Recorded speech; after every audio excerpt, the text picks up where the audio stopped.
And we're back with another episode of the Lakers Fast Break podcast. It's Gerald Glassford. Coming right back at you here from Lakers Fast Break. Pop Culture Cosmos, where we cover the latest news and trends in pop culture each and every week, twice a week, wherever you get your podcasts. On this week's episode, coming up tomorrow, we go ahead and we talk about the new and latest films to hit the box office, which is going to be Elio by Pixar, and also as well 28 years later. That's coming up here this weekend, so go ahead and check it out.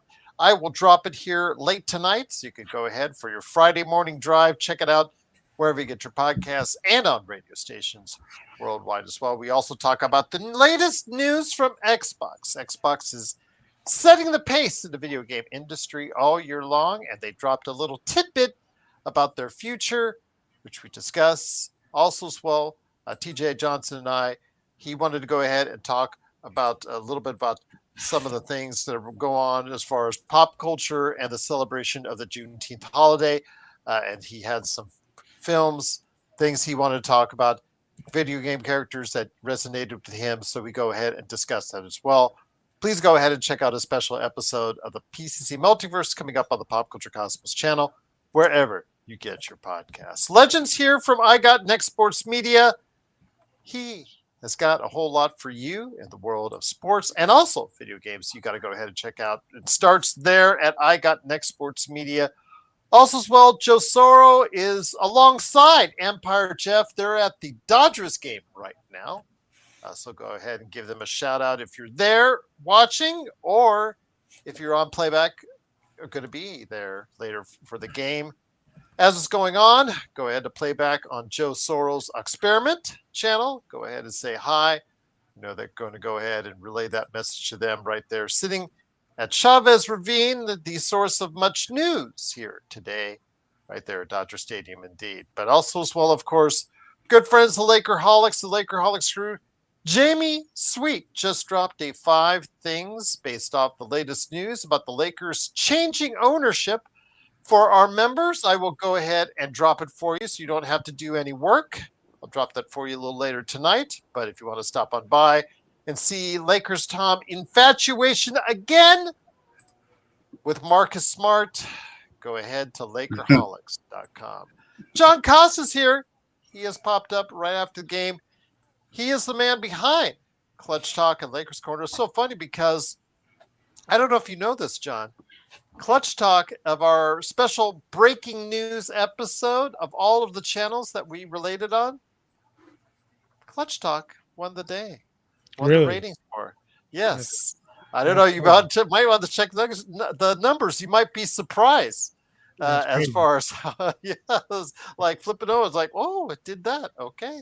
All right. Well, there you go. But yes, you can catch him on Clutch Talk and Lakers Corner. I know he dropped a little tidbit of his own earlier today on Lakers Corner on the new ownership change indeed. So go ahead and check that out there as well. Our good friend Alfred Esmond. Don't forget Stone Hansen, who is covering the NBA draft. I think I've finally got this down, guys. So this is news to you too, because I want you to be a part of this. Sunday, him and I think around noon, we're going to go ahead and just discuss the NBA draft, just a normal NBA draft preview episode. But on Tuesday, it is our annual, I think almost annual NBA mock draft. He asked for it. So Tuesday, I'm thinking, John, since you didn't answer me earlier, are you going to be available at 5 p.m. on Tuesday? 5 p.m. on Tuesday.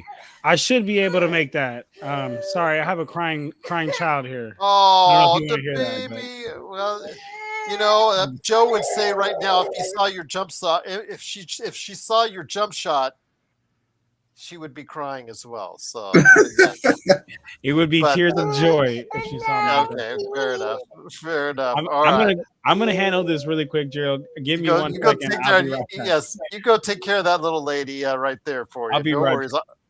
You got it, my friend. No worries. I got you off the air while you take care of that. But go ahead and check out. I'm going to put up a short here in the next couple of days with that confrontation between Joe and John, their latest one in regards to a basketball game. I do not know if it'll actually come to fruition, but If they need a spot in Vegas to do it, I will make that happen. Rest assured. But whether or not they have the guts to do so, we'll wait and see. No worries. Thank you, by the way, Legend, for doing that. Don't forget, again, Sunday, I'm going to go ahead and have a conversation with Stone. You guys want to hop on? No problem. Be able to go ahead and do that on Sunday at noon. And then Tuesday, 5 p.m., 8 p.m. your time, Legend. We're going to go ahead and finally got it down for the NBA mock draft. I'm hoping you'll be there. I'm hoping Mark will be there. I'm hoping John will be there. Laker Nick, anybody else out there that wants to be a part of our NBA mock draft Tuesday, 5 p.m., hit me up, LakersFastBreak at yahoo.com. I put it out to everybody, but I want to make sure if you are interested in running some teams for the NBA mock draft, go ahead and hit me up, LakersFastBreak at yahoo.com. DBSH, Daniel Barry Sports Highlights, is here. Yo, make sure you go ahead and check out. He does some really cool late night 2K streaming, so go ahead and make sure you cover that. Plus, he went ahead and goes ahead and gets you some really good highlights as well because it's Daniel Barry Sports Highlights. Go ahead and cover him. All the great people, all the great places. Please like and subscribe, but you got to remember, like and subscribe. It starts with us. We've gotten 4 new subscribers in recent days after 5 left. So 5 leave, 4 come back. Really appreciate you coming back. Like and subscribe, or even become a member today for just $2.99 a month right here at the Lakers Fast Break Podcast. With the Lakers with new ownership, I know that Legend and John Costa will be discussing that here in a little bit, but it is Game 6 in the NBA Finals. Back and forth for the first quarter and a half, but after that, the Indiana went on a run. OKC, their effort just went downhill. I mean, at the end of the first quarter, Legend, the effort from OKC, the help defense, I saw really good signs that, you know what, maybe they really wanted to go ahead and get this game. But halfway through the second quarter, it looks like one of those situations where Indiana went on a run and OKC just said, they just packed it in. They just said, you know what, we're going to go to back and win it at home in Game 7. And we've seen before the old Magic Man Sean Grice theory. You play with your food, it might just bite you back. Yeah, I get the feeling that's what it looks like they did. They first at the beginning of the game, how it started, they came out strong and looked like they was finna send these boys packing early. Then it started becoming the game, and then the second quarter happened. They just fell apart. Indiana start pulling out their belt, start spanking them, and then they just said, you know what, fellas, let's smell it in. We got Game 7. And I feel like they might regret that because, like you said, you can't play with your food. Sometimes if you sit here and don't finish your job, or in video games term, if you sit here and don't take care of a rival that you're going against, they will eventually figure you out and you end up losing. And that's maybe what ended up happening in this situation. I feel like they may have made a mistake not trying to finish this game. Cause I don't know. They ain't never been in what they're going to be in on Sunday. And Tyrese Halliburton, he was iffy whether or not he was going to play with that calf strain, but he gutted it out. Yep. And I think that Indiana got a big lift from him just being out there on the floor. He didn't do anything really magical out there, 14 points, 5 assists. But basically, him being out there, I think, lifted up the whole team. He did have the best point plus minus differential at plus 25, but I really think the key was TJ McConnell coming off the bench, 12 points, 9 rebounds, 6 assists, 4 steals. Him and Obi Toppin. Again, the bench dictated a lot in this game. And with OKC, their bench really not giving them. In fact, Alex Caruso gave them a donut, which was pretty disappointing. Yeah. And at this point, they need all the support they can get. It also came down to it in the second quarter, OKC, they really get locked into just J Will left, SGA right, SGA left, J Will right. It comes to the point where it becomes very predictable about what they want to do. They've trying to figure it out SGA as far as with the double teams, when to double team and when not to double team him. It's really becoming concerning because as I've said before, they're very predictable in the half court offense, Legend. And if you are becoming that predictable over the course of 7 games upcoming, it's going to be harder for you to create good offense in the half court coming up in game 7. Exactly, because when you get into 6-7 games, at that point, you pretty much know each other. You know everything you're going to do, every play you're going to run, what your best player can do and everything. At this point, it's all about, to me, is who wanted more at this point. It ain't no more X's and O's, no more coaches coming up with strategies, or it's none of that. To me, it's just who wants it at this point. That's what I think it's going to come down to. And I think that's the bad part about letting the series go so long. But it's also showing just how much OKC half court offense needs a lot of work. It needs a lot of work. And it just shows when the game gets tight and the game slows down, not fast break, that's when they have problems. So hopefully we get John back in here. John, my friend. I am back. Have you take care of that beautiful young lady? I have taken care of the beautiful young lady. She was crying about brushing her teeth, but had a good conversation with her, got her to brush her teeth, and now her mom is putting her to sleep. So I'll just tell you this because my son is a practicing dentist. He just recently moved to the Reno area. Nice. And he can tell you firsthand, not trying to scare her, but what can tell you firsthand what bad dental hygiene can do. Or even with my girls who had to go ahead, you have to pay for braces just, during their teen years so they could go ahead and get the teeth straight, how much that costs. Even if you do take care of your teeth start to go apart. But if you don't, it could really be bad. I'll tell you a story. When I was working and running customer service for Hertz, I comped a rental for a guy from Chicago. Mm-hmm. And, he thanked me before he flew on out. I brought him a new car. He had like 2 flat tires, comped him the whole rental, made sure he was taken care of. He came and asked for me, personally thanked me.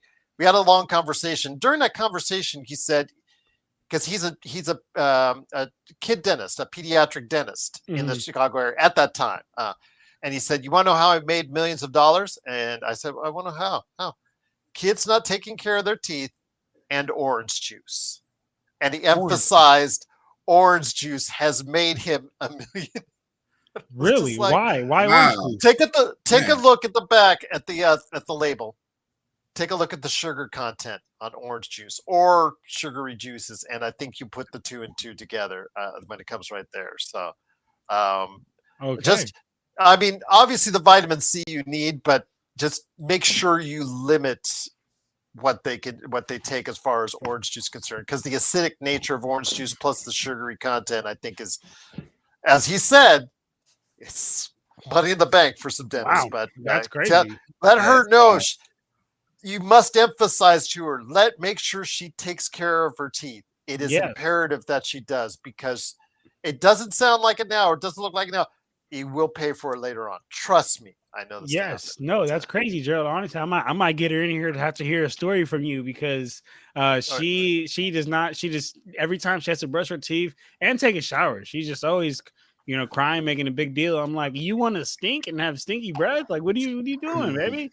But I'm getting her on the right path. I'm trying. Mr. Gripe in the building.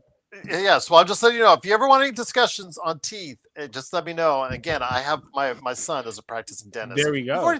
I think we talked about that on the show about a year or two, Magic, as far as somebody was asking some dental. Mark, I think, was asking for some dental questions. Yeah, if I remember correctly. So Gerald's advice was top notch. Well, I've got my son's you dentist. You got a doctor for a son, so yeah. Yes, absolutely. But Blue, I just want to let you know, Hertz. Yeah, they have fallen to hard times. I left in 2008.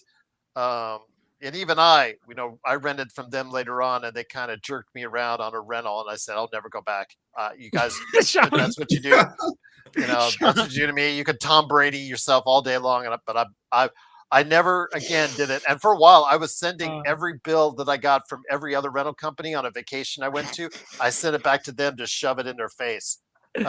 Just to put it that way. But Sean's face was so funny when you're but like, they jerked me they around. do a make little bit. great. They do make great T-shirts, and I still have some from my days back 20 years ago that you'll see me wearing from time to time. So it There is we what it go. is. But I want to go ahead before we get to Sean. John, we did get sidetracked with your young lady, but I want to ask your thoughts on tonight's game before we get into the Lakers. Definitive victory for the Indiana Pacers. That second quarter was the key. Halfway through, they broke it open. I think OKC, and again, we're using the Sean Grice. We talked about this before he came on. We use the Sean Grice mentality. You play with your food long enough, it's going to bite you back.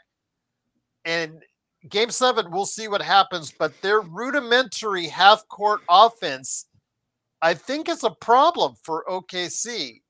What are your thoughts, John? Because again, you only have seemingly 2 options to create offense with them in J. Will and SGA, and seemingly that's it. And that's a big problem for OKC going forward. Yes, and you know, I'll start by saying this: like, I've been having OKC to win the championship actually since they got Isaiah Hartenstein. I called it when they got Isaiah Hartenstein. It was going to change the game, not as much because of the player that Isaiah Hartenstein is, but how much he unlocks the team and allows us to be able to have, switchable lineup, have the 2 big twin towers and all that. But I called it with that, right? But I want to go ahead and say this. I am so impressed with the way Indiana is playing, right? Because I'll be 100% honest with you guys. A lot of people are saying like, "Oh, you're underrating OKC." No, they say sorry. They say you're underrating the Indiana. I'm like, no, I'm not underrating Indiana. I just am overrating or am rating so highly OKC because of how good they are. Because they can switch 1 through 5. They have those dog defenders. They have a good coach, and I thought all these things so like on a lesser scale of the Pacers, but the way the Pacers have been playing, man, I thought this was going to be at max a 6-game series. My original prediction was OKC in 5, but I'm like, all right, well, OKC will close it out in 6. But here we go. We're coming into a game 7, and you said that Sean Grice talked about it, right? The Magic Man. He said if you play with your food long enough, it might fuck around and bite you in the ass. Because look, guys, we're talking about the NBA here. This is one game. This is a game 7. Anything can happen at this point. Anything can happen. I mean, I'm not big on like money lines and spreads and all that, but I mean, this money line, the spread, everything favored OKC to win tonight. It was like 5.5. The boys got popped by like 30. So clearly anything can happen. Like a basketball is very like loose. Like there's a lot of moving variables. So anything can happen in one game. And man, I think OKC is putting themselves in a situation where like their margin of error started out very big because I was like, all right, this team is a far superior team. But because of them playing with their food, them fucking around, their margin of error has gotten smaller and smaller and smaller. And so now in this game 7, like they damn near got to go out there and have no errors. And I just think, they've put themselves in this situation. But the one thing I will add is that I do think that this was like on offensively one of the worst like scoring nights for as far as like OKC. I think they only hit like 8 threes. Like I'm trying to confirm right now, but I'm looking throughout every single game. Well, they won a game only making 3 threes the other day. Did they? Okay, so that's what I was going to confirm. I was going to confirm, has this been their worst shooting night? But Gerald's already on it, so it has not been their worst shooting night. They were able to pull off a win. So I say all this to say, I mean, they have to feel like, all right, well, it's only going to get better from here. We're going to play better than what we did today. But all I got to say, man, is their margin of error is extremely, extremely small now. Once again, it is the Lakers Fast Break. It is Legend from I Got Next Sports Media, John Costa from Clutch Talk and Lakers Corner, and also here today, good man indeed. It is, of course, the madman from Toronto. He did get out of the wonderful Canadian traffic to go ahead and stop on by to talk to us. I wasn't sure because I didn't see a response from him. So I was like, I don't know where he is. I haven't seen him. But it is, of course, the Magic Man, Sean Grice. Sean, great to have you here. To give you an update, I've cleared it up with Stone. Sunday, we're just going to have a regular draft show at noon p.m. Pacific, just talking the NBA draft. You want to join us there. But Tuesday at 8 p.m. Eastern, 5 p.m. Pacific, it is our semi-annual, almost annual. I think we missed a year, so that's why I have to say it's almost annual NBA mock draft. Stone wanted it. I had a couple people asking for it. So NBA mock draft on Tuesday. If you would like to join us and run some teams, it would be great to have you there. As many people I can have come on to the show, run some teams, trades, draft picks, whatever you guys want to do. It's going to be your ball game. I'm going to help announce it. Stone's going to evaluate it and see what we can do to go ahead and have a good time. It's usually one of our funnest shows of the year. It is the NBA mock draft, so I hope all three of you guys here will be a part of it. Want to bring it to you, Magic Man. Again, OKC, they're bringing it back to OKC Game 7. And their mentality is, okay, we've let them go on a run. Okay, we'll just call it a day. We'll get them Game 7. We'll get them back. I noticed that for a while in that first quarter, and in the second quarter, OKC really good help defense, getting the ball on turnovers, getting block shots, and just all of a sudden, the balloon popped. They lost their effort. They lost their composure, and who knows what's going to happen on Sunday. I said either an OKC blowout win or a Halliburton shot at the buzzer, giving the choke sign as he collects the trophy. Magic Man. Gerald, I can only quote my man Smiley from the Six when he said, "Prada and Gucci don't go together. Louis and Dior, I swear, go better." So tonight was just awful for the Thunder, and it was inexplicably going every which way for the Pacers. Gerald, if you said the Thunder had as many turnovers as made free throws, you would say, I don't think as well equipped as the Thunder are that they're going to win a game where you have over 20 turnovers, because we know they're going to make over 20 free throws game. But you add in the turnovers with that, and it's just a recipe for disaster. They're not built to come from behind. Let's just put it that way. They have a couple of nice vets on the team, but this is not a team built to come from behind. They're built to stay ahead and continue to pile drive you into the ground with that transition offense. But Carlisle came up with a great game plan, Gerald. He really did. I mean, both teams shot under 42%, Gerald. It was atrocious shooting tonight. Terrible on both sides. But Indiana made their shots, and the Thunder didn't. And here we go. This is Game 7, Gerald. Now I'm going back modern day here. Since 1980, this will still be the 6th Game 7 in an NBA Finals. The previous 5, the home teams won 4 out of 5. 88, the Lakers beat the Pistons. 94, the Rockets beat the Knicks at the Summit. In 2005, the Spurs beat the Pistons. The only blemish, the only one, is LeBron. LeBron won a Game 7 in the NBA Finals. I'm just going to say, Legend knows what you're going to talk about. Yeah, well, Joe should be on here too, because I mean, at least Legend standing up here. Soros, the coward, not on here, willing to admit that in the modern day, there's only been one player that showed up in a Game 7 on the road. His name's LeBron James. It's not Michael Jeffrey Jordan. Where are you, Sorrow? Tell him, Sean. Running your big Temecula mouth.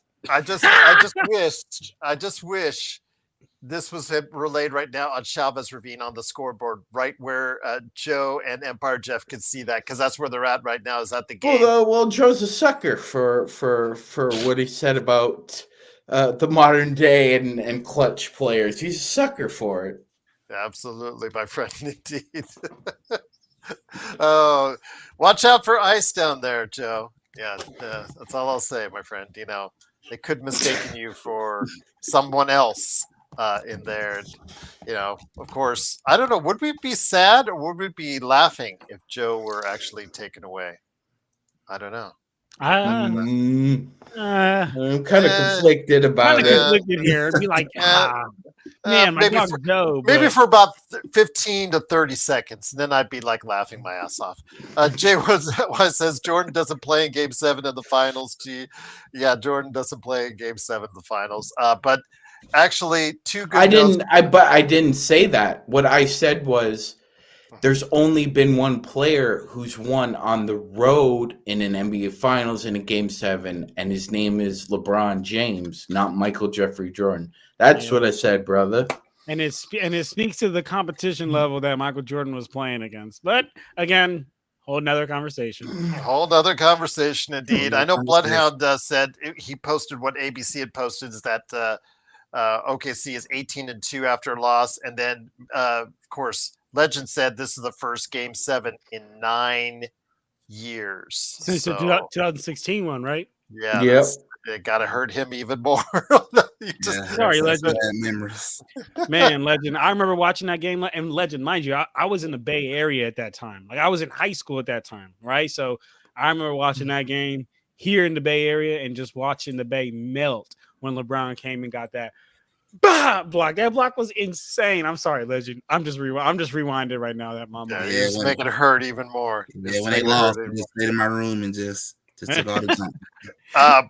I just want before we touch on the Lakers parade on Figueroa on Twitch. Yo, but like it was an iconic play though. It's like like the reason I always disagree with Lakers fans when they say, oh, you know, when Michael was in the air, he didn't need to switch hands like that. I said, what? Are you out of your rabbit ass mind? The man's an entertainer. Of course he was going to do something like that to add some spice to it. Like, that's what it is. That's what this game is, right? Right. Gotta have some entertainment too. You know, gotta excite the crowd. Parade on Figueroa on Twitch says, Gerald, do you think Game 7 is a coin flip, or do you see OKC as still the overwhelming favorites? I believe the point spread right now, Vegas opened is at 4.5. So they are keeping it close. We'll see what happens if more money goes on OKC. So how hurt is Halliburton for a Game 7? You got a calf strain. He's not hurt. He don't look hurt to me. And I don't want to hear hurt to me. He don't look hurt to me. I'm sorry. He don't look hurt to me. He look fine to me. I don't want to hear none of that shit because if they look to answer Parade on Figueroa's question, I think OKC is going to win, not only because they're the better team, and they also have, I think, the by far best player on the court. And usually in the Game 7, the best player on the court just go ahead and takes over. But also, no team has lost 2 games in a row, and OKC is not about to lose 2 games in a row. My bad. It's actually 8.5 right now, 8.5. But you should see that come down after tonight. I have a feeling you're going to see that number come down a little bit. 8.5 is it opened up as. It'll be a win for Canada either way because we got two brothers on both sides. Somebody's bringing the trophy to up north. I will say this though, Gerald. Damn, I mean, I don't know what it is about this city I live in, Gerald. Hamilton, Ontario, Toronto, Ontario. Gerald, we can't be these lovable losers anymore. Oh, you know, Canada, they got all the way there. Somebody's got to pull this out. Come up big. You know, I will say this, Gerald. I think if Benedict Mathurin goes off for like 28 points in 22 minutes again, I think that's dangerous. I think Mathurin is the type of player that keeps you in a game or helps you win a game, and then puts you out at the same measure. Remember how bad he was the last time in OKC, especially near the end? I do, but I also remember the dude going wild out in that Pac-12 tournament when he was playing when he's playing for Arizona. So I've also seen him play tremendously under pressure. So it's feast or famine for Mathurin. But again, we'll see how well Halliburton. Halliburton is good enough. He's good enough to go. The bench for OKC has got to play better at home. Yeah, I think their bench will play better. Jalen Williams has to play better on both sides of the ball. He does. 100% agree. He had played well leading up into this so far in the series, and yeah, today he just was a no-show. SGA was a disappointment, but also like you said earlier, 21-10 in favor of Indiana on the turnovers, and that's right in to what OKC likes to do. They're the ones supposed to be initiating the turnovers. They didn't do that. That could be a key right there, guys. Whoever wins the turnover battle wins the championship. But we'll see I what think happens on Sunday. I think that will definitely be a key, and also I think like especially for the Pacers, the bench will really be a key because I think one thing that I've noticed is like OKC, they're built to beat teams that have like one or two really good players, and like they just play around those one or two really good players. The Pacers, if you look throughout this series, they have no joke, probably like 5 to 6 guys that can on any night go off for like 25 plus. So you have Tyrese, you have to he's at least a threat to go off. You have Pascal, he's a threat to go off. You have Nimhard, he's a threat to go off. You have Obi Toppin, the way he's been hooping, he's a threat to go off. Benedict Mathurin, he had like 27 the other night. He's a threat to go off. And even maybe not 25 plus, but TJ McConnell, oh good Lord, TJ McConnell is out there hooping his ass off. Like just out there playing with Oklahoma City Thunder. And the crazy thing is OKC, the reason why I think their perimeter defenders are so good is because they're big, they're physical, and they're fast. Those are the type of players that shut down white dudes who are not big, who are not physical, and who are not that fast. But TJ is fast, so I'll give him that. But he's not big, he's not physical, but he's still out there doing work. So, man, I mean, I do think Game 7 ultimately does come down to I think OKC is going to win it because they're not going to lose 2 in a row. Role players are going to play better at home. But, hey, man, literally anything can happen. OKC cannot have a single margin of error here, to be honest with you. So it sounds like you have OKC for the win. But go ahead, Legend. Go ahead, Legend. I was going to say, I feel like this Game 7 could really be like a coin flip. It can really go either way. I think, to me, that first quarter is going to really tell the whole story. Well, that first half is going to tell the whole story on how this thing is going to play out. But to me, Oklahoma has to come out with energy. They need to come in that third quarter kicking their ass. Somebody's going to say it. Excuse me for my language. You got to come out with energy. And Gerald, I think if Mark Dagnall really wants to win this Game 7, he's got to shorten his bench. Yep. Yeah, I agree. You can't play 12, 13 guys. Go with 9. If you really like the way a couple other guys are playing, but you got to go with your guys here and run them. This is a Game 7. I remember, and Legend and Johnny, you were a little young in 2010, but I was 11. But Phil Jackson and Steve Kerr, they ran their guys those Game 7, Gerald. Everybody played, I think, 45, 46 minutes. That mattered. Mm-hmm. So that's who you got to play with. Now I get it, but you have to figure out who you want to put on Halliburton. Personally, I'll say it again. I would put Caruso on Halliburton. I would let Jalen Williams stroll around on the perimeter, but I would lock in with Wallace and Caruso on Halliburton. Well, you need better from Wallace. Wallace has only had one good game the entire finals, and he has to go ahead and perform on the offensive end a lot better, a lot more consistently. I mean, he has been a disappointment for the most part offensively in this playoffs, and he has to be able to step up. But like you said, John, the role players in OKC usually have a tendency to play better at home. I think the turnover battle is going to be a key, but I know you mentioned that your pick is OKC.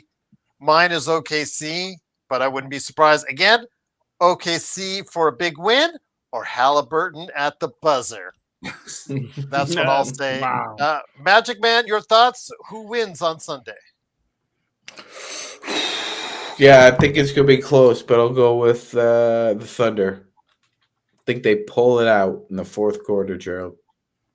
Magic Man, with there being 2 Canadians, like on both, I mean, yeah, there's 2 Canadians on both teams. Are you indifferent? Or, I mean, I know I see the chat. I see you pull pretty hard and you protect Shea a lot, which I feel I'm right there with you. I protect Shea too. But who do you want to win though? I know you. Yeah, like admittedly, I'll say it. Like we're both from the same hometown, brother. We were Come like on. born in the same hospital. Like Come on. that's my boy. That's my guy. Like SGA is my guy. So I gotta stand up for my guy. I love it. Look, man, I so I root a little bit harder for the Thunder on Sunday. I gotta admit. However, like it's so hard, man, because Andrew Nemhard and Ryan Nemhard, I know them from growing up in Aurora. Like they used to play in the tournaments with like Jamal Murray, Shane Sharp. Like I remember all those guys, Sean, playing together. So to see them like in an Game 7 in NBA Finals, it's just crazy, man. It's just like it's a wild thing to see from a Canadian basketball perspective. Like I never dreamed you would see 4 Canadians in a Game 7 in an NBA Final, but here we are.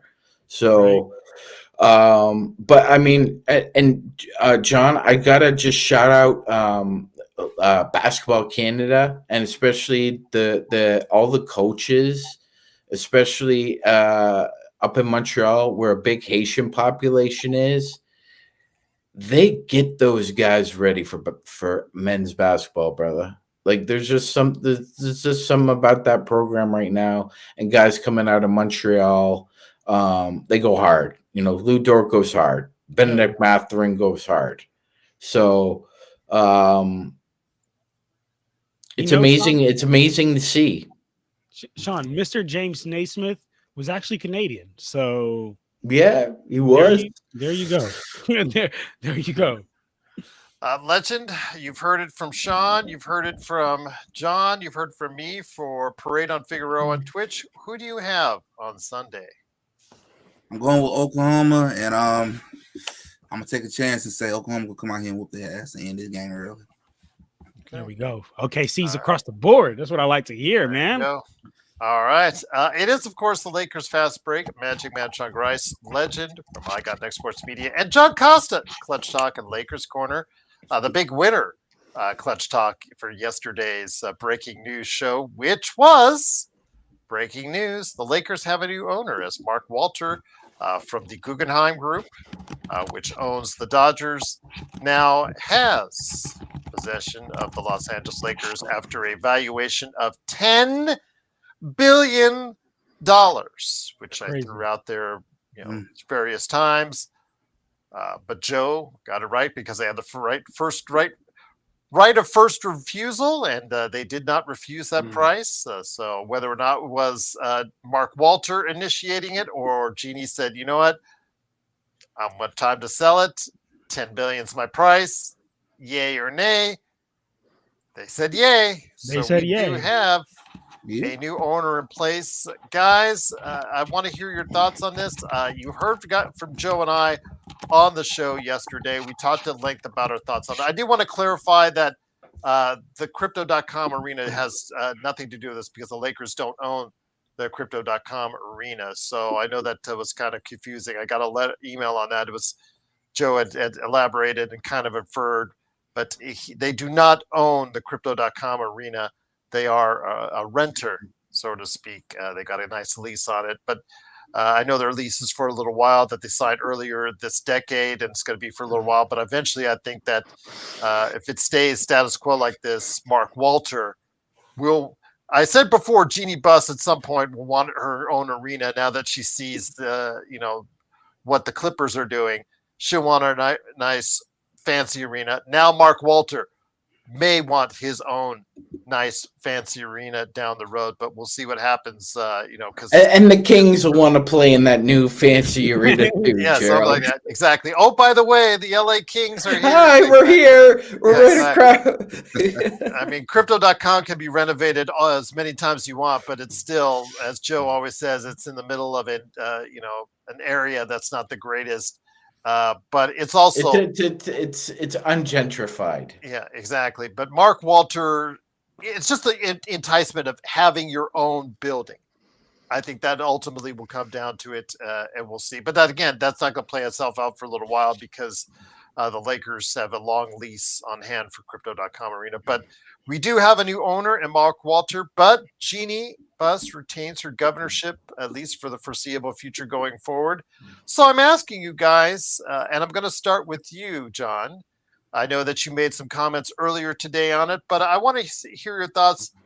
If a new direction will take place, it will take place at some point in time once Mark takes over more of the responsibilities from Jeannie. It's just going to happen at some point. $10 billion. You cannot tell me at some point Mark Walter is not going to stick, or anyone from the TWG group is going to go ahead and have more of a say on the direction of the Lakers going forward. It doesn't look like it's going to be now, but how soon do you think it will come?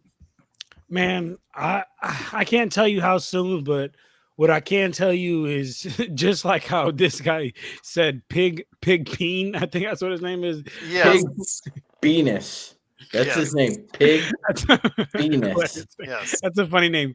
But that, just like he says, sorry, Gerald, putting that up. But yeah, I can't put that up because that's the thing. That's why. To Sorry, clarify, Joe. yesterday, guys, Pig, it wasn't because of the fact you were not timed out because of a PlayStation, that you like PlayStation. I think it was your profile pic was the issue. So I apologize for that, Pig.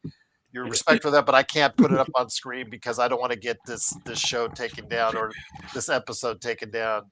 Last thing I want is more troubles with YouTube. Yes. Sorry. Venus. Yeah, I did the same thing. I did the same thing yesterday, John. I put, Pig actually has some good things to say. Yeah, and I brought it over there on the screen, and I realized his profile pic, and I was like, "Oh, got to go ahead." There you go. So, okay, but anyway, like how he was saying, he feels like his team's glow is back. I feel like the glow is back because like we gotta Gerald, the best Lakers fast break member. That is true. I run the channel. What can I say, Pig? But again, I think that was the so I apologize to you, Pig, for the issues yesterday. I did speak to Xbox. It was not because you're a PlayStation fan. It was more because of the profile pic. So I just wanted to let you know that. But John, talking about the ownership of the Lakers, at what point will we see a different direction than what Jeannie and Rob Pelinka have laid on out? I think at some point there is going to be a different direction for this team that may have not. I come from Pop Culture Cosmos, and I talk about things in pop culture terms sometimes. And with the Marvel MCU, at one point in time, Avengers Endgame, they talked about alternate timelines, branching out into alternate timelines, and they used that storyline in several things since then over the course of the last decade. There was an original timeline before Jeannie Buss, sold the Lakers. Do you think that alternate timeline with Mark Walter now shapes itself out to be something different sooner or rather than later? I think I would probably say sooner rather than later, to be honest with you, just because of the amount of money that he put up for this team. I heard it was like the largest sale in like sports history or something like that. So I would hope it rather sooner rather than later.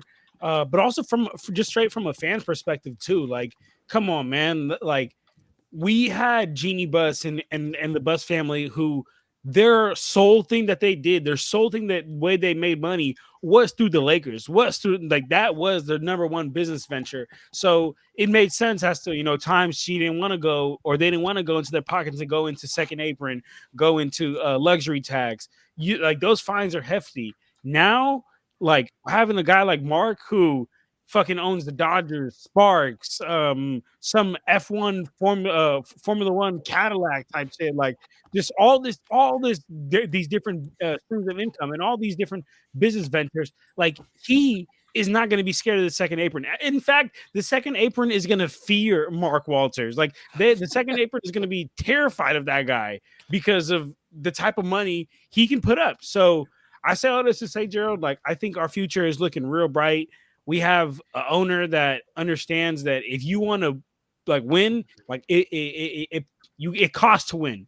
you got to pay to play, and you got to pay even more to win and to keep winning. So I say what I have to say, man. I'm glad we got owner in the house that is ready to is ready to dig into their pockets. I'll say that because I feel like from my experience of being a Lakers fan, Jeannie has never ever been willing to dig into her own pockets and to pay for winning, to pay for winning. I'd say.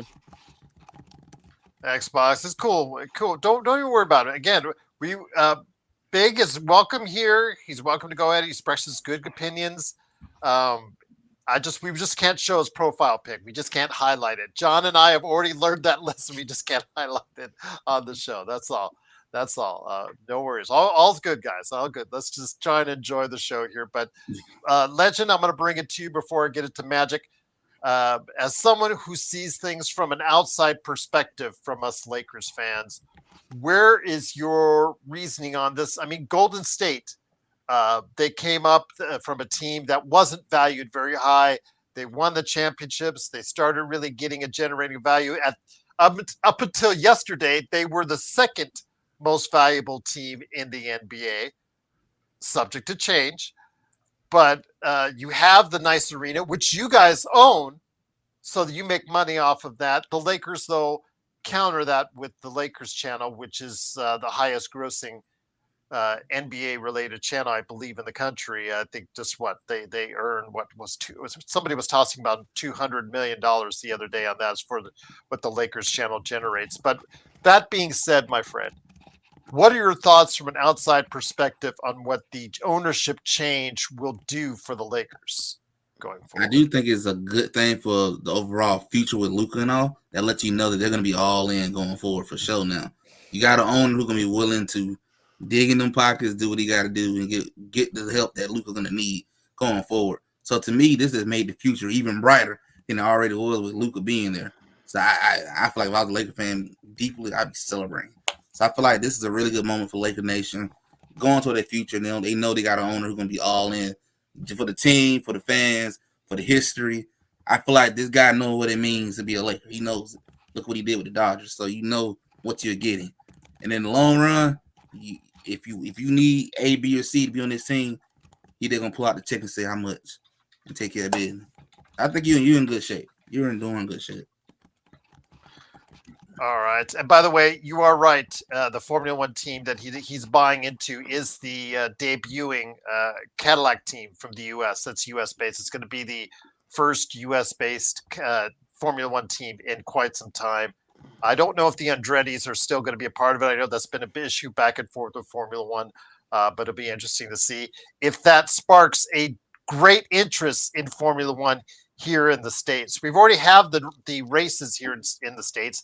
Will it spark the interest on a casual basis here, like World Cup and things of that nature does around the world, and Formula One does around the world? We'll see what happens. But Magic Man, Question. I have a question for you guys, really quick. All you guys, because I feel like you guys know about this better than I do. So this Mark guy, he's a CEO of the Guggenheim. The Guggenheim, yes. Okay, is that a family? That's the family. It's the TWG group, but the Guggenheims. He is the leader of this, or the majority shareholder as far as the Guggenheim family group. So a family runs a company, and Mark owns a majority of the shares of that company. Yes, and they own the Dodgers, but he is the guy that's more out front than any of the Guggenheims as far as because I've heard you guys say that name so many times on here, and I always thought it was just like, oh, this guy that owns the Dodgers, but shit, now he owns my Lakers, so I am locked in. I need to find out about this guy. That's why I made a video about this guy. There you go. Absolutely, indeed. But we're all getting to know a little bit more Mark Walter as far as the Lakers side, but Magic Man, I know, has a lot to say about this as well. Sean, I've been waiting to hear your thoughts on this, my friend. The Lakers have a new owner now, $10 billion valuation for the Lakers with Mark Walter. The thing, though, is it is the new mentality in the NBA. And God, I hope this trend stops after this sale, where it's the cake and eat your two mentality, where, okay, I'm going to sell you a team, and I'm going to sell it to you for 200, 300, 400, 500% more than what I bought it as. Oh, and by the way, I'm still going to keep a percentage of the team. In this case, it's a little over 15%. Oh, and by the way, I'm going to have one of the buses, Genie, still be the governor going forward for the foreseeable future. I guess they're cool with it. I guess those were all the parameters for Mark to just say, you know what, I just want the Lakers at any cost. Okay, I get it. But the reason why I even titled this show the way I did was because the fact that with Genie still there controlling the day-to-day operations, how soon in actuality will things change? You guys are all revved up about, the deep pockets, et cetera, whatnot. But again, Genie is still the day-to-day governor of this team going forward and for the foreseeable future. So in reality, how much will this still change? That Gerald, you asked that initially. Like, when will we see the fruits from Yeah. the tree? Like, how long will it take? That's a great question. That's a great question, and I've been thinking about that as everybody's been speaking. I've been trying to imbibe what everybody's been saying as well. And I'll say, Gerald, the seeing is believing. I mean, we saw what Joe Lacob did in Golden State with the Legends team. We saw it, but we have to see it with the Lakers because it's all just a fantasy and a dream right now, as Biggie would say. It was all a dream. I used to read Word Up magazine. Yeah. So I mean, until I see Luca on the cover of Slam with like 3 or 4 titles, seeing is believing, man. Real shit, Sean. That's real. I want to see structure first, Cheryl, because we didn't see structure with the buses. Like, all due respect, like we respect the fact that they brought us many trophies, but towards the I'd say the last maybe around quarter of their ownership, Gerald, there was a little bit of, I would say, um, penny pinching. To me, it really started being noticeable when they let Alex McKechnie go.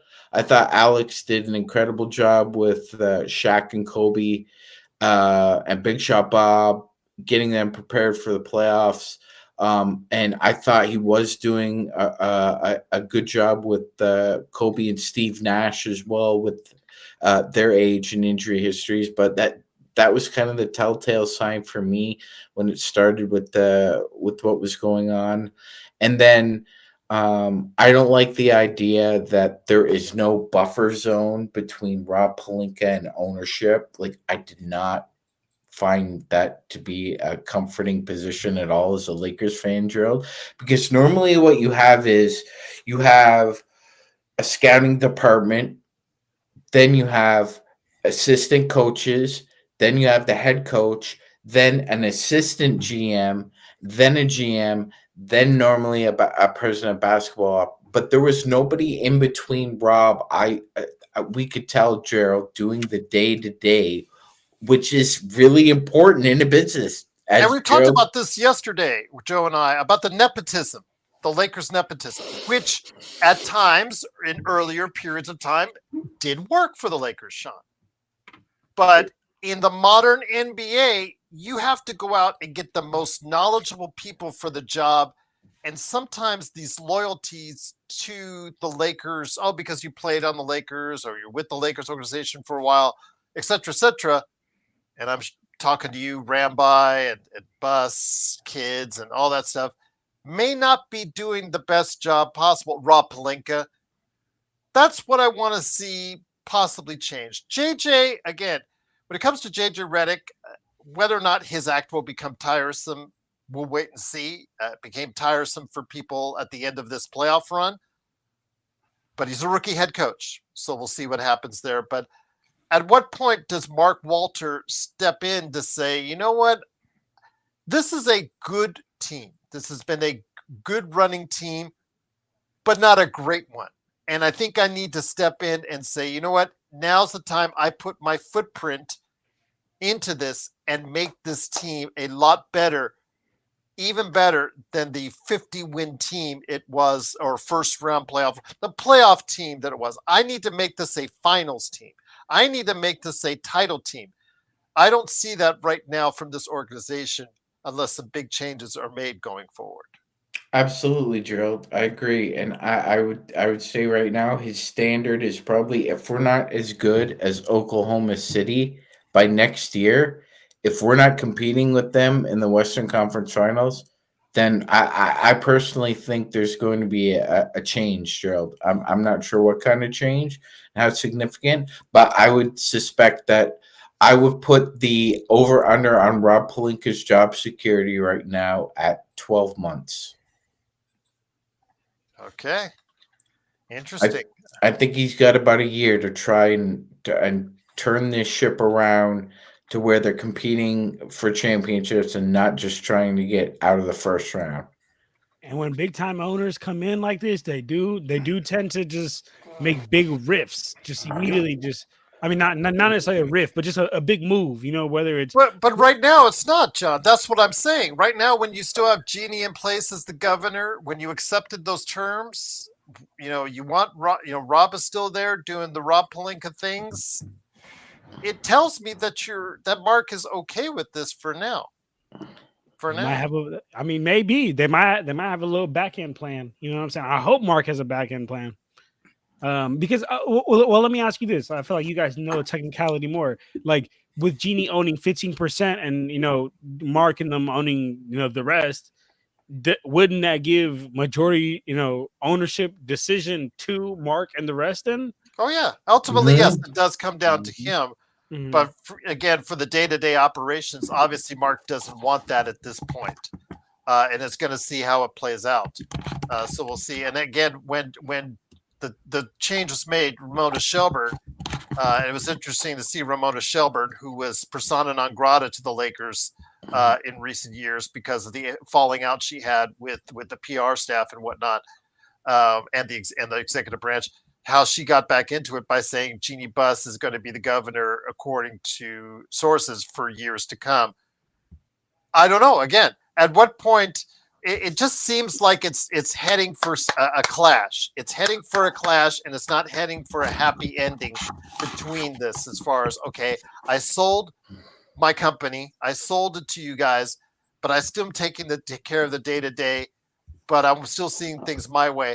But to a point, if it doesn't result in championships, Mark Walter has to step in and say, you know what, I got to start running things my way. I really think that for me, I'm seeing the writing on the wall, guys. I'm seeing a conflict there at some point if Mark doesn't do something sooner rather than later. Magic.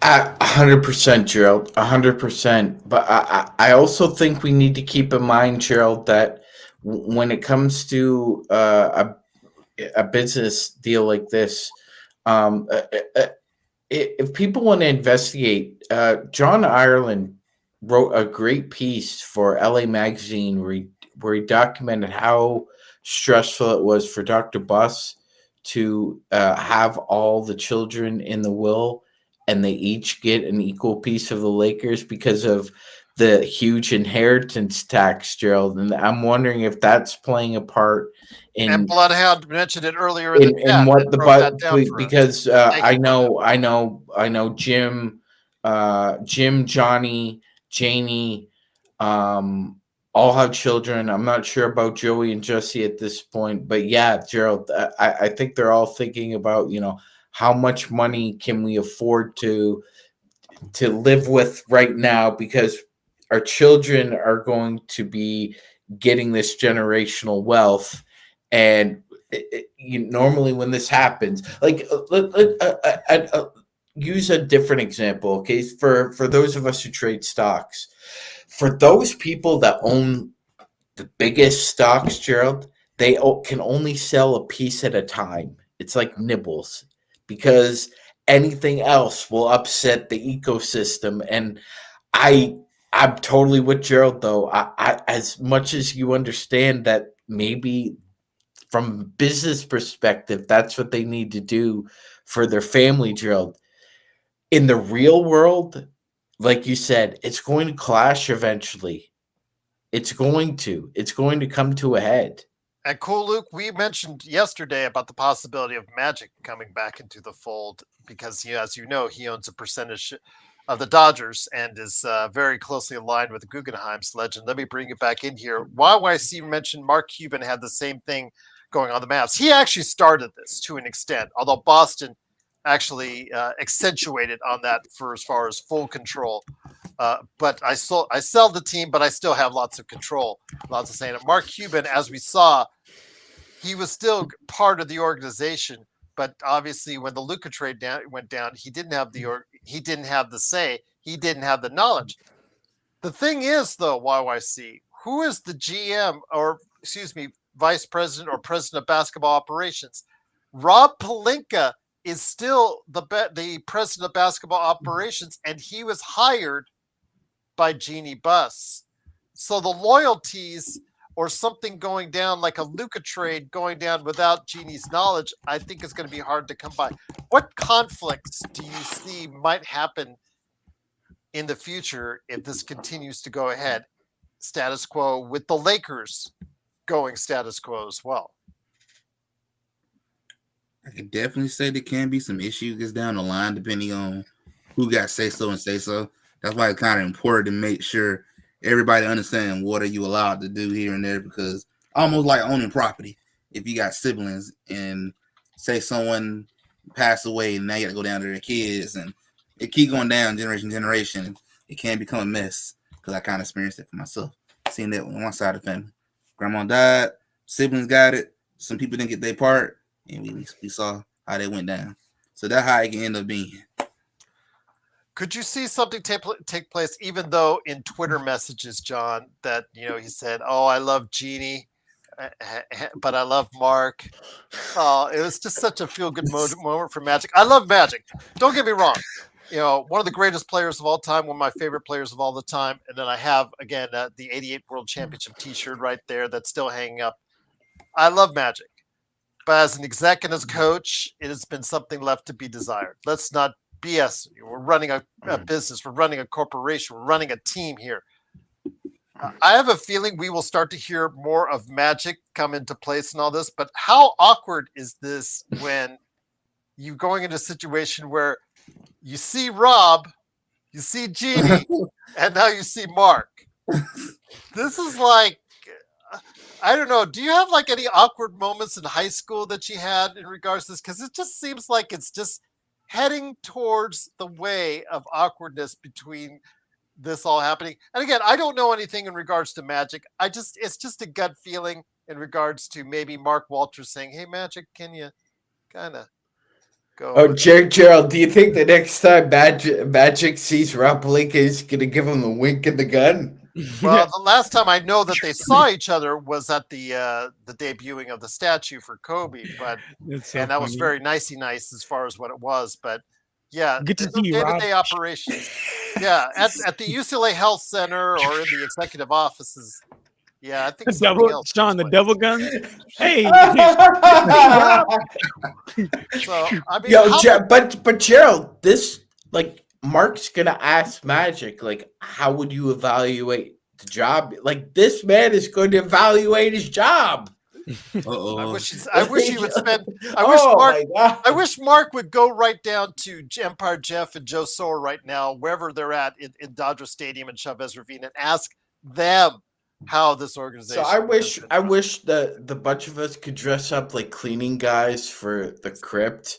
And we find out when the meeting is, and we just have margaritas in the room beside them with one of those windows, and you could just watch the whole drone. Get a drone out there. Just peep in on that. Just Rob sitting there with Irvin just staring into him. And again, it's all just speculation, Magic. But I think for now it is, but eventually Irvin's gonna get that pound of flesh, Gerald. I know my man. He's not gonna let Rob. He's not gonna let Rob live this down. I mean, John, let me ask you this. Okay, the level of awkwardness is going to be there already because, again, the Mark Walter should have the ultimate say, but somehow Jeannie is there having a say, and somehow her guy Rob Pelinka is there having a say, and so at some point there's going to be there's got to be. There's got to be. I mean, this happens with Legend talked about it. This happens, regular folks. This happens over like $30. Like, why in the world don't they think this is gonna happen with a multi-billion-dollar company? And I guarantee there's gonna come a time when Rob feels one thing, Mark feels one thing, and Jeannie feels one thing, and then they're gonna be like, "Oh man, how do we decide?" And then Mark's gonna be like, "How do we decide? Remind me again how much you own, and I'll show you how much I own." And then Mark's gonna be like, "All right, this is the decision we're going with here," and that's gonna divide that, start that rift. But hey, I mean, if this is what they had to do just to get Jeannie, at least start to get Jeannie and the Bus family out of the picture, then you know what? Let's just start this process here. This is okay. They're slowly taking him out the door in the slowest way possible. Is that what you're saying? I would say so. I would say so, right. To be honest. The door out front is kind of opening. What'd you say, Legend? I'm sorry. Go ahead, Legend. Yeah, it's like I kind of agree with John. It's the process of kind of getting ready to head out, Okay, so you're at that family party, and that Uncle Ed, who's really annoying. Everybody hates him because he is just that loud and obnoxious, like Joe, for instance. So you're going ahead, and you're just like, you're just slowly inching him on out, and that's going to be Jeannie. Just slowly inching him on out further and further. Sean has got the door open, so we're just letting Uncle Joe, just closer and closer to the door, getting out just until eventually you just finally give him the big boot out the door. Okay, I get it. Mm-hmm. I get it. Okay, all right. It's more like Wile E. Coyote, though. I'd attach a nuclear weapon to him. Okay, fair enough indeed. But before we head on out, guys, so much discussion is going to be here in the coming days in regards to what the new ownership will do, whether or not the deep pockets will start to fly, whether or not we will go in the second tax code. I just still think smart money. You still have to play it smart. You could do it the way that Boston did, which go all in and you win a title, or you could do it the way Phoenix did, Matt Ishbia style, and really mess up your team going forward. That's, again, just because we have deep pockets does not mean, with the right people in place making dumb moves, you're going to end up where you want to go. So, but with that said, I know I had some good conversations over the course of the game here on playback in regards to talking about what the Lakers need to do to make some changes. And Joe has been on the side of keep the status quo, try to tweak and build around it. Just keep your continuity. I think that the Lakers are a ways off. I still think the Lakers have more than one issue that they need to address outside of just a center. They need perimeter help. They need bench play. They don't have many assets to do it. A 5.6 million MLE and minimums are not going to do it. Just like Legend up there with his Golden State Warriors, a 5.6 MLE and the minimums are not going to do it. You have to start utilizing your best assets. And in a year, John, I'm going to start with you, my friend, where, again, I've said this before and I'll say it again, this league is now up in the air. As we're seeing in this finals where OKC, a 68-win team, could literally lose to a team that won 20 less games than them, 18 less games than them. Gerald, just to put this all into perspective, I'm gonna read a little tidbit of information here for everyone. Okay. What's that? Team executives around the NBA believe the Thunder have one of the largest front offices in the NBA and are among the league's biggest spenders on their basketball operations staff. For example, the Thunder have 88 employees in the basketball operations department. The New York Knicks have 92. Who do you think has the least amount, Gerald? My guess would be the Los Angeles Lakers. Correct. 56. Sean, I'd love to see, like, is there like a list from like top to bottom? I'll check it out, brother. Let me see. But seeing while that's taking place, John, I want to hear your thoughts on this. Again, we've talked about with this new owner in place, a possible new direction could be had. But the Lakers, the door is open now. Whether or not you want LeBron on the team or not, again, that's a moot point because he's on the team. Most likely, he's already said in interviews he's trying to get healthy for next season. Whether he's on a one-on-one or he's just on the final year of his contract, it is what it is. I still think this team, with the right moves, can put themselves in a position to be where OKC is at right now, this coming year. With that said, though, they have to make the changes. They have two decent assets, and I'm not talking about the 2031 first rounder. If you want to throw that in, that's fine. I know Legend's got 2 first rounders for his team in Golden State. I think they get a third on July 1st, if I'm not mistaken, when the new money when the new season financially transfers over. But for the Lakers right now, it's the 1-1 and also the 1 first rounder and Austin Reeves and Rui Hashimura. I am firmly convinced that Austin will reject whatever offer extension the Lakers offer him this year. And he could go into the season being an unrestricted free agent at the end of the season. And as much as, I hear JSJ says that Luka's saying he wants to keep Austin. We hear that every year about how these players want to play with such players and whatnot.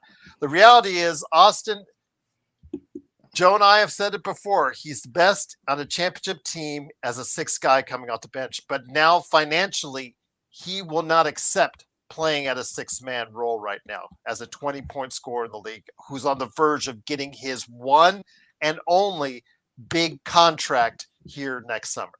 With that being said, I think we have to seriously look at moving Austin Reeves and Rui Hashimura, who will also be an unrestricted free agent at the end of the season, in order to viably move this team in a better direction with more pieces for Luka going forward. That's just my opinion.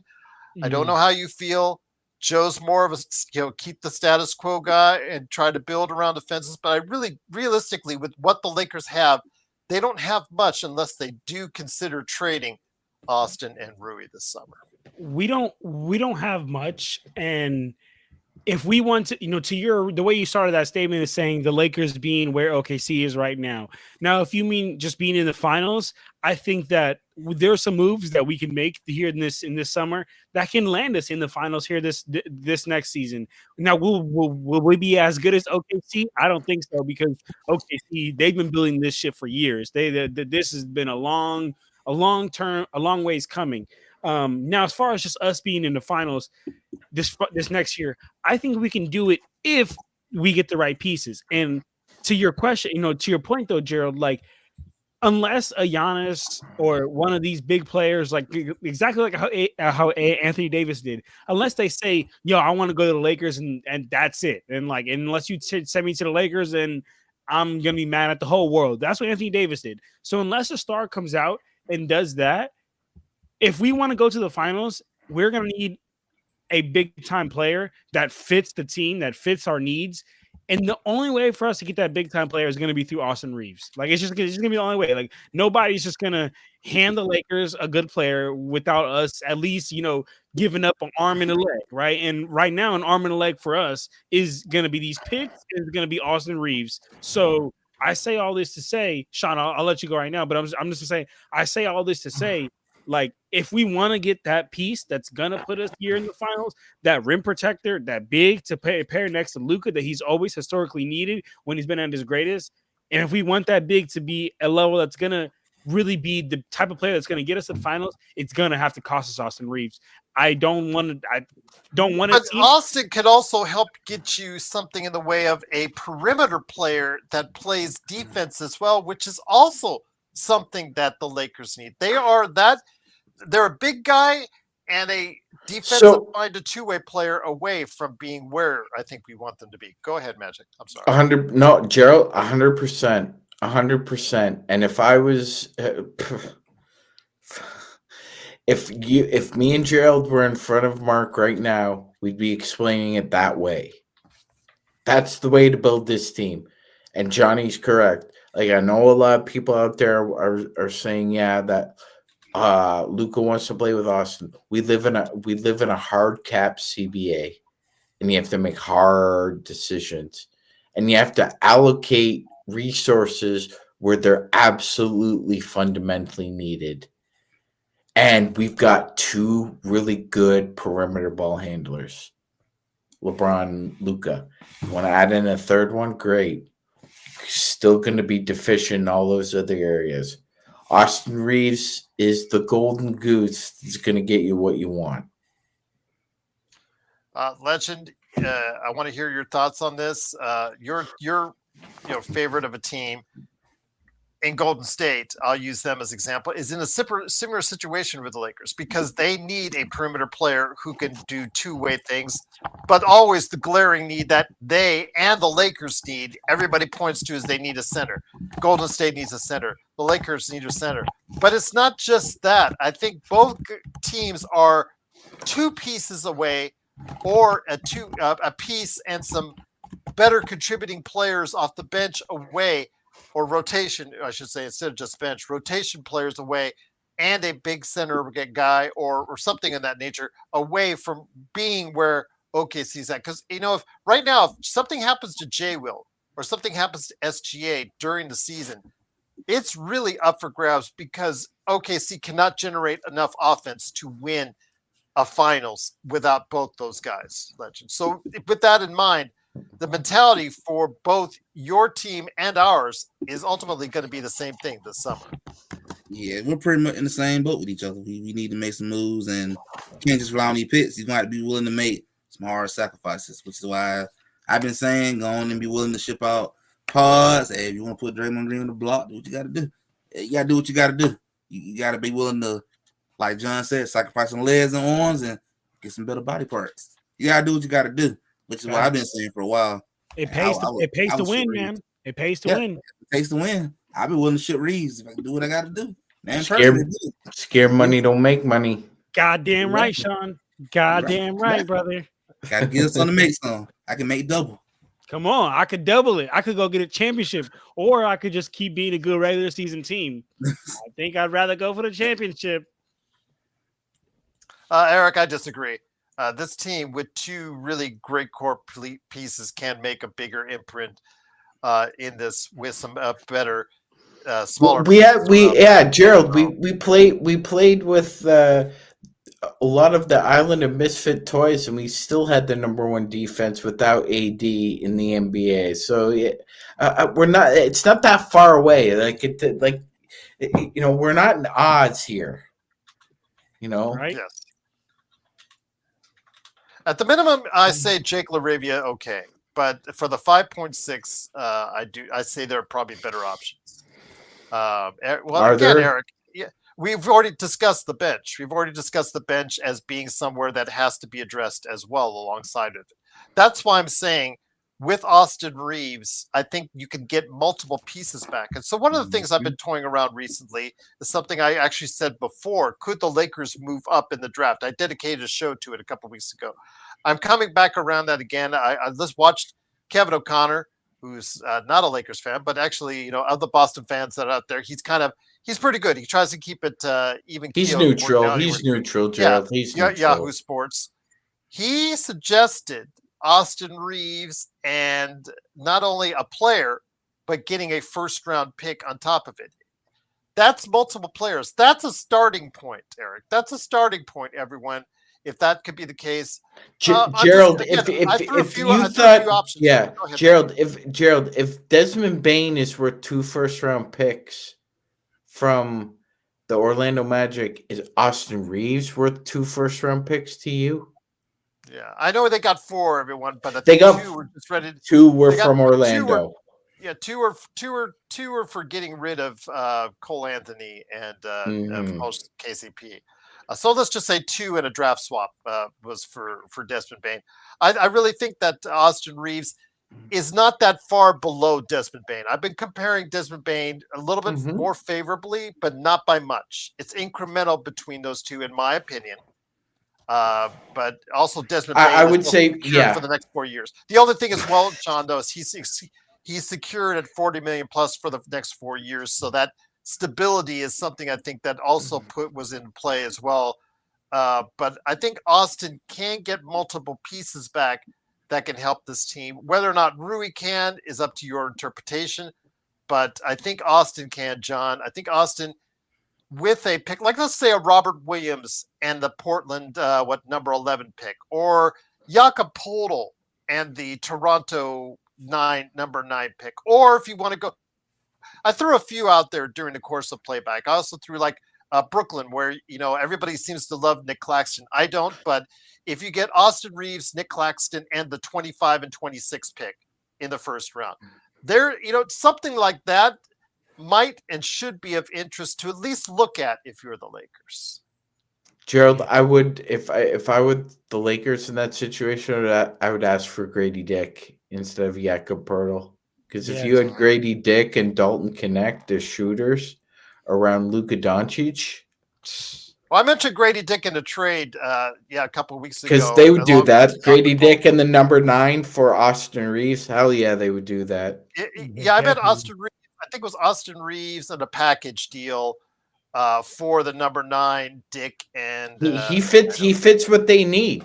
He would fit right beside Brandon Ingram and IQ. Yeah. But John, what do you think? Do you think, or us? I also mentioned as far as New Orleans, if you are interested in getting Herb Jones, Yves Missy, and their number 1 pick, just there are options, but you have to look at it, and you have to just not be so set on Austin coming back on this team, especially if he is truly your best asset, John.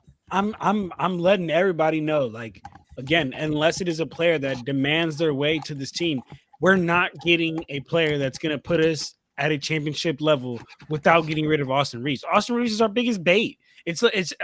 I just recently started to go fishing. My girl's uncle put me on fishing and kind of, he's been showing me that. It's actually really fucking cool. I've been really enjoying it, right? And I'm learning that, like, if you want to catch a big fish, like, you got to have some good bait. Like, you can't just have some nilly-dilly worm, right? Like, you got to have some good bait if you want to get a good fish. And how are we going to go out there and get a good fish with all respect, but Rui? Like, we'll be like, yo, Rui's the best thing we can offer. Like, they're going to be like, dude, like, this guy is probably maxed out. Like, Rui's probably not going to get any better. We're probably not going to, he may improve his game slightly, but he's not going to be coming down court, tween, crossover, behind the back, getting to the hoop, like leading a team. Rui is Rui. Austin Reeves is about the only player that his ceiling may even still continue to go up and may even continue to rise. So, I mean, we could try to go back and forth and everything, but I think, like I said, if we want to get the caliber of player we really, really need, it's going to require us getting rid of Austin Reeves. And also, to Eric's point in the chat, he mentioned that JJ Redick didn't play the bench in the second half. How is that 2 pieces away? Part of the reason JJ Redick didn't play the bench in the second half is because we had no reliable piece out there that could be put out there, right? And one of those 2 pieces would be a big that could provide us a lob threat and could provide us some rim protection. Like, that's a 2-in-1 type piece right there. So that right there kind of answers your own question. Like, if we had that big, JJ would have felt like, okay, I can trust these players a little bit.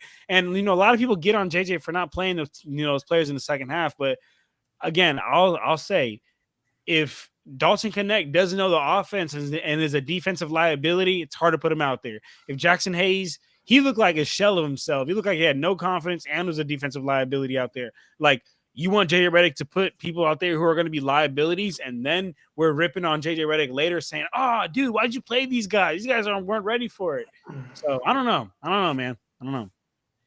I will disagree with you slightly, Magic Man. I think Bane is a better 3-point shooter, which I think, again, is something that Orlando really needs because he's been statistically above 40%. He was terrible this year.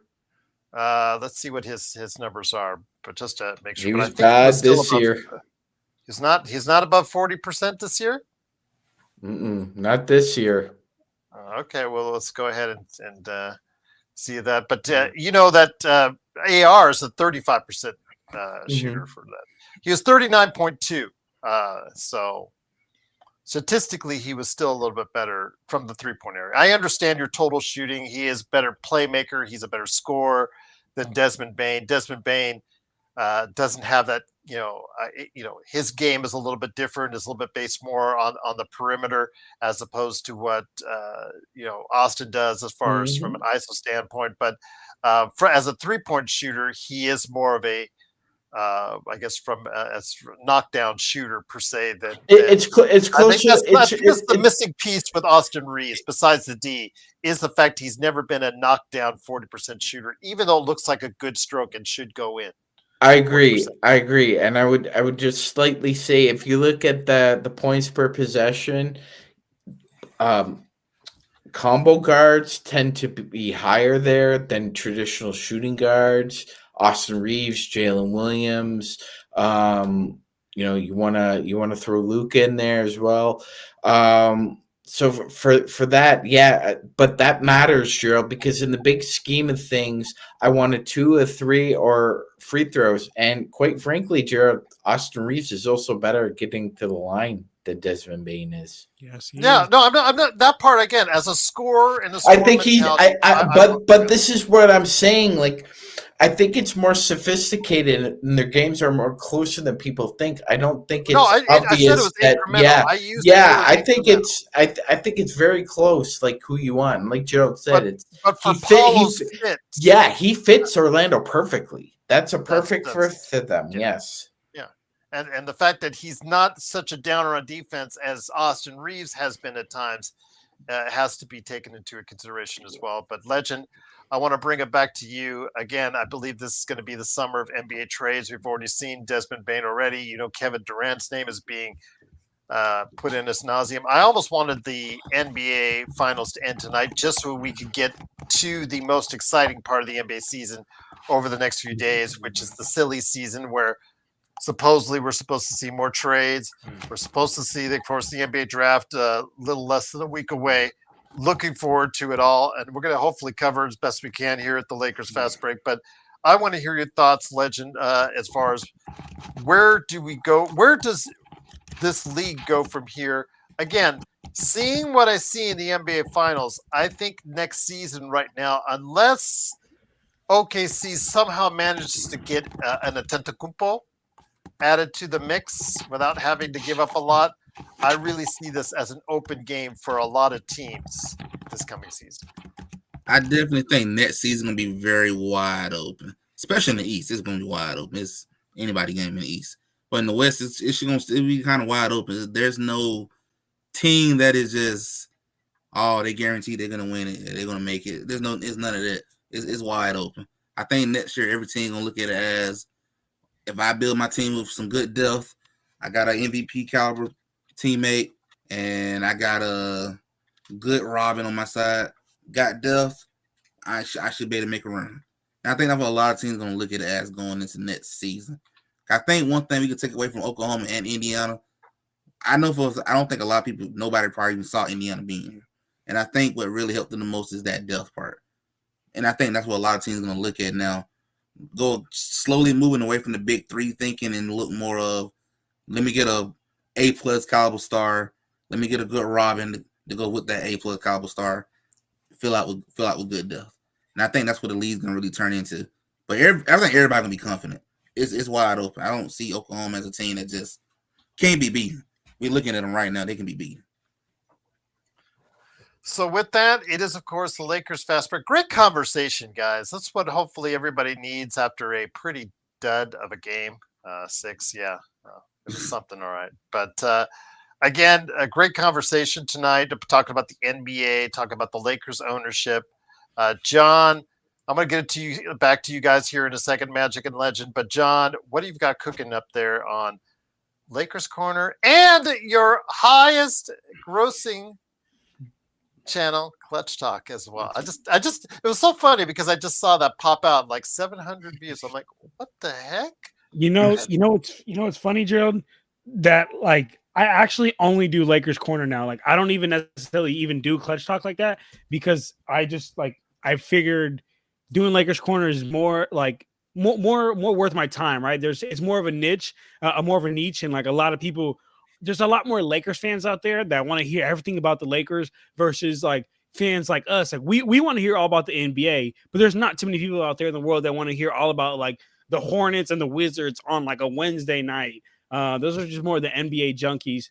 So it's funny because I say all that to say, like, I just keep my Clutch Talk page because I've had that since for hella long, and I only work on and drop videos on Lakers Corner. So it's funny that that was the page that like It was so got hella random. views on that live stream. But that's funny. But anyway, I say all that to say, you guys could all check me out on my Lakers Corner page. With that being said, on YouTube is Lakers Corner. I drop like analysis video, like breaking down games. I do like game recaps. Check me out on Instagram. It's Lakers_corner, and then TikTok. It is Lakers. I think it's Lakers Corner 24. I'm going to confirm that right now with you guys. My TikTok, if you guys want to check that out, yeah, it's Lakers Corner 24. I'm about to be at 8,000 followers on there, so give me the 10,000 because that's when you can start monetizing. So get me there, guys. Get me there. And besides that, I love you. I love you guys. I love being here. Appreciate you guys, and I cannot wait for the NBA season to come back so we could be on a nightly basis with this, man. But great to see you, Sean. Great to see you, Legend, and Gerald, and Big Peen, and everyone that was in your chat. Thanks, guys. Absolutely. Yeah, he's Ben Simmons is a unrestricted free agent. I doubt he gets more than the minimum because a lot of teams would be like, okay, we're interested in him, but we're going to buy low. I think is probably the best way to say this as far as get him on a low contract and see how it goes from there, see how he fits he's got to have the right fit to take full advantage of if there's anything left of Ben Simmons. He's got to have the right fit. And we'll see what happens. But Magic Man, you answered in the chat something I wanted to ask you because we talked about there's an incremental difference between Desmond Bane and AR in our opinion. So with that being said, Desmond Bane is being paid over his eventual. I think it's like mid 30s, high 30s right now, but it will go to over 40 by the end of his contract. Again, I really think seeing that, and if you have a good agent in your ear telling you not just what you want to hear, but what you need to hear, if you have a player that's not so far above you earning $40 million a year, you might want to hold on. You might want to hold off on any contract extension offers from the Lakers and just say to yourself, I'm going to see in a year where there's lots of cap space that's opening up next summer, if I can get $30 million a year for the Lakers or from any team out there, Magic. I really think whether or not we think he's worth it, he's probably going to ask for it, and he might just get it this time in the summer. 100%, Gerald. I can just see this unfolding just because, like you said, you have a really good agent. You let the agent do the negotiating, and I would start with a couple of comps. I would start with Bane, and I would start with Jeremy Grant. See what the Detroit Pistons gave Jeremy Grant. See what I could do on the court. That might be the only untouchable contract that's out there. That and of course Suns for the no trade clause with Bradley Beal, but that might be the legitimate untradeable contract that's out there. It's an anchor, Gerald. Let's say it. It's the anchor. It's the anchor contract, and they just put the boat out in the ocean, and they got this Jeremy Grant contract, and they just drop the anchor there because they are not. You are not moving that deal. 3 years. 102 million. Yeah. Portland, if I was them, I would move on. I would move on from Simmons. I don't think they're going to be able to get rid of Grant, but I would move on from Ayton. They've got a young core that could have in place already as far as players that need to play at all 5 positions. And I really think if I was their GM, I would try to make that happen. You can have Grant coming off the bench. That's fine. But, I think with the young players they have no longer a need for Ayton. Trade him, get some assets, trade Simmons, get some assets, and see what you can do from there. Because I really like their young core in Portland. But again, we'll see what happens. But those guys will see. But the real deal. If he's really the real deal, like I still think he has a shot. I remember what I saw and I liked in that game against Wemby way back when. I still think he has a shot at becoming an everyday higher level point guard. But again, I just think the that's just a hype and the possibility. expectations were just On sometimes Ben Simmons. on Scoot. Scoot. Should be a On lot. Scoot. I think it was the hype unfair is what because kills him. it was constantly being compared to one. Like, how can you compare me against a one of one? There's only one of Victor, and you constantly compare me to him. Gerald, I didn't find that fair at all for the young man, especially within the media, because nobody was going to take Scoot one. Nobody was going to take Scoot one, but there was all this talk. Oh, who's the number one? I'm with you, Gerald. I've turned around on Scoot actually, Gerald. I saw a few games last year where I was like, he's starting to get it. It's starting to slow down for him a little bit. I think he could be in line for most improved player next year, Gerald, if he continues on this trajectory. We'll see what happens. Again, I still have faith in Scoot. I think there's some promise still there that could be untapped. If he can get his shooting consistently, I think the world is there as his oyster. But yeah, I just wanted to run by you because I really think this time next summer he's going to be a free agent and he's going to try to cash in because he'll be at an age he is only going to get one huge contract because by the end of it he'll be 32 or 33, and then he's just going to be who he is at that point, and his contracts will never get any larger. That's just my opinion. But YYC says, I don't get why Joe wants Ayton. I hope the Lakers don't go all in for him. They're going to have to, YYC, because he's just at 35 million. It's just, you have to put pieces together to get him. But it's those 24 and 10 games that he gets every now and then that tantalizes you. But the problem is, does he have the headspace to put it together more consistently? Magic, I know you wanted to put 2 cents in, then I'll get to you, Legend, my friend. You know what, Gerald? I lost my train of thought, so head to Okay, Legend. DeAndre Ayton. It was DeAndre Ayton. So again, he's like that tease. That's why he was number 1 in the draft, because he was a 7-footer who you saw as a double-double. And the problem is, he may over the course of a season average double-double, but he doesn't always put it together every game, and you're so worried about him. He did put some games together on the playoff run that the Phoenix Suns have, but again, why did Phoenix get rid of him? When they had a glaring need at center, why did they get rid of him? And that's pretty much what's going to happen there. But Pig says, I personally want Gobert. I know the age and all also might be included for KD, but you never know.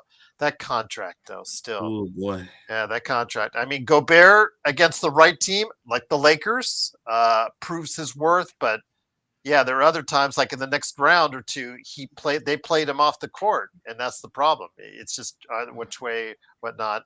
Oh, yeah, you're not going to get Tamani. JSJ, Portland has, those are those ones. He was a throw-in in that Phoenix trade. And that's the one where you reach like a gold mine. Those are the ones that come cheap and just like a gold mine there. Absolutely. Yeah. When you see the $20 bill on the street, you don't give it to somebody else. You put it in your wallet. Right? Yeah, exactly. Yeah. Tawani is definitely going to be, I think he's going to be a really good player going forward for Portland. That's what I'm saying. Play the 5 that you should go with going forward. The Donovan Klingons, the Denny Advias, the Tamani Kamaras, Shaden Sharp, Scoot Henderson. There's your 5 going forward. Put it in now. Everybody else is traded or comes off the bench, and there you go.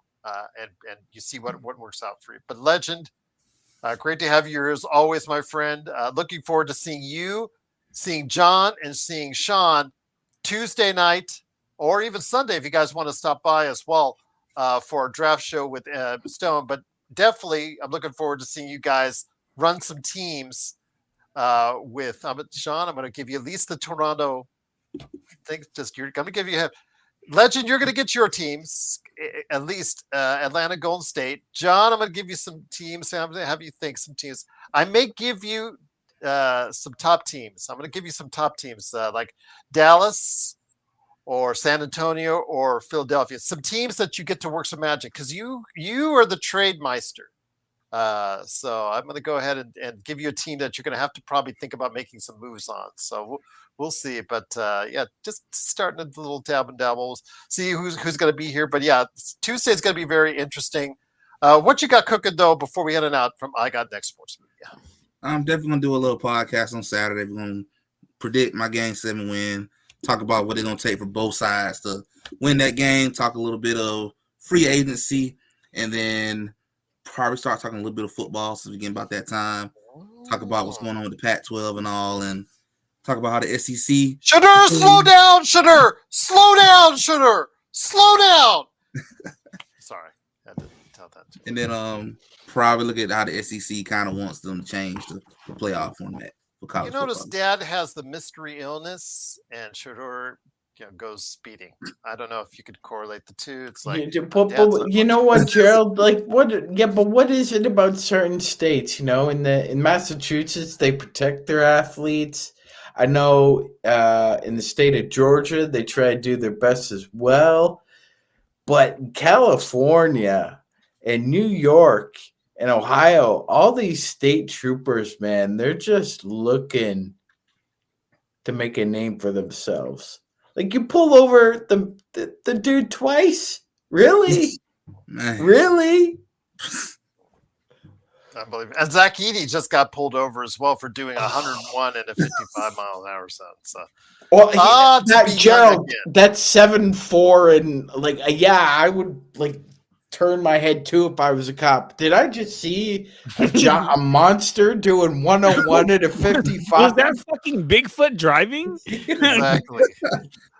Jeez, I'm not going to say I never sped as a kid and whatnot. I'm not going to even tell you if I sped as an adult. But man, whew, these kids, man. They just talked to Henry Suggs. Henry Suggs, give him credit. He just talked to the family of the individual that he killed when he drove 156 miles an hour here in Las Vegas. Yeah, Crazy. I believe is what he was estimated to be at when he had his accident. So that'll tell you. Guys got to be careful out there. Hustler, there's no doubt about it. Edie had the top down. Yeah. You can't fit in a car. No, that size. The At top has to 7'4", be down. Got to have a convertible. Yes, definitely. We'll see. But again, you're awesome. Thank you, No Joker. Truly appreciate all your support. Great to have you here as well. Becoming a member once again. And for members later tonight, I'm going to go ahead and post Jamie Sweet's latest 5 Things article for you guys. But again, it is, of course, the Lakers Fast Break. Follow John Costin, Clutch Talk and Lakers Corner. Lakers Corner more than Clutch Talk, even though Clutch Talk, the random 700 view drop on there. Magic Man will be back with us here coming up next week on as far as our draft shows.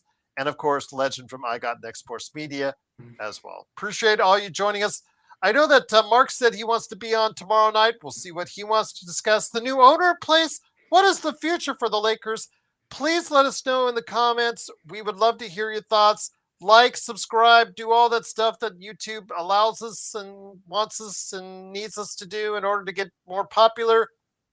Please, because it always works for us and it always helps us out right here as part of a great Lakers weekend coming up right here at the Lakers Fast Break Podcast.